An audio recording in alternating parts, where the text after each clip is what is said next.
అంచేది వాడు చదువులో వాడు నిరూపించుకునేలా మనం చేయాలి, కానీ నేను చంపేస్తాను కొట్టేస్తానంటే కాదు, ఇక్కడ వాడే చచ్చిపోతాడు. వాడు ఎందుకు అంటున్నాడు అలాగా? 16 ఏళ్ల వయసులో ఎందుకు వచ్చింది లవ్ అఫేర్ వాడికి? వాడు రాణించవలసిన దాంట్లో రాణించట్లా. ఆటల పోటీలు లేవు, పాటల పోటీలు లేవు, ఉపన్యాసాలు లేవు, వ్యాస రచనలు ఏమీ లేవు. కంఠస్థం చేయి. అసలు బడి పెట్టేదే మల్టిపుల్ కాంప్లెక్స్లో పెడతారు, 3వ అంతస్తులో బడి.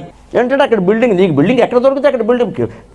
Education is not for building. ఇంగ్లీష్లో చెబితే అర్థమవుతుంది కాబట్టి చెబుతున్నా. Education is not for building my friend, education is for character building.